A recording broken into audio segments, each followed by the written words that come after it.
Since the end of World War II, the Western-led financial order has dominated global economics. However, the rise of BRICS presents the first serious challenge to this hegemony. But what exactly is BRICS, and how does it compare to NATO? Moreover, what would happen if these two organizations were to clash? Understanding BRICS. BRICS is not a military alliance like NATO, it is an economic partnership.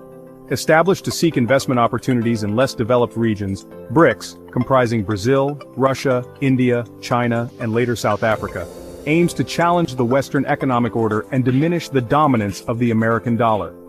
The dollar's status as the global reserve currency grants the United States significant geopolitical and economic power, underpinning international trade since World War II. Interestingly, BRICS originated in New York City in 2006. Foreign ministers from Brazil, Russia, India, and China met during a UN assembly, laying the groundwork for a new global investment bank to rival the International Monetary Fund, or IMF, and the World Bank.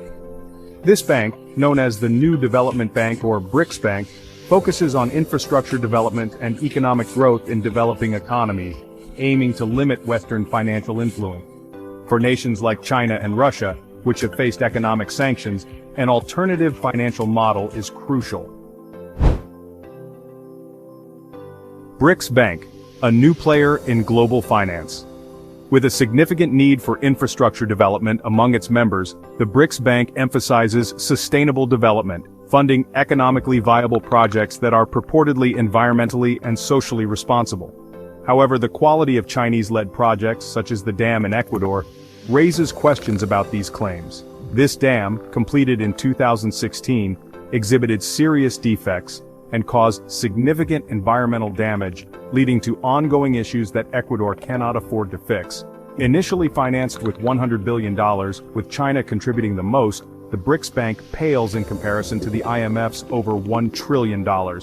Nonetheless, it attracts countries wary of Western financial strings, such as human rights and equitable development requirements, which the IMF typically imposes. A new global reserve currency? In 2009, BRICS called for a new global reserve currency subtly targeting the US dollar. This proposal received support from nations historically affected by Western sanctions. However, disagreements on which currency to adopt have hindered progress. Despite this, BRICS has expanded, now including Argentina, Egypt, Ethiopia, Iran, Saudi Arabia, and the UAE, though Argentina withdrew after Javier Milei's election. Comparing BRICS and NATO. BRICS encompasses 30% of the world's land and 45% of its population, with a combined GDP of $28 trillion. However, NATO's GDP exceeds $50 trillion. Despite initial fears that BRICS might overtake Western financial institutions, internal challenges and economic woes among its members have hindered progress. China faces an economic downturn, youth unemployment, and a real estate crisis. Russia, struggling under Western sanctions, faces severe economic shrinkage. Meanwhile, India, Russia's historical ally, grows skeptical of Russian military equipment and leans towards Western arms suppliers due to rising Chinese military threats. Furthermore, internal disputes such as the Ethiopia-Egypt water conflict and the Saudi Arabia-Iran rivalry complicate BRICS's cohesion. The likelihood of conflict. While some BRICS members might favor challenging NATO, a direct conflict is highly improbable. NATO's military and economic superiority, combined with BRICS's internal tensions and members' economic ties to the West, makes cooperation against NATO unlikely. Many BRICS members would likely side with the US in any conflict, given their existing relationships and dependencies. Ultimately, a war between NATO and BRICS is infeasible.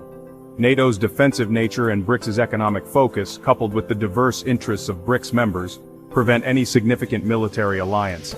Thus, while BRICS poses an economic challenge to the Western-led order, it does not represent a unified military threat. Now go check out World War III Hour by Hour, or click this other video instead.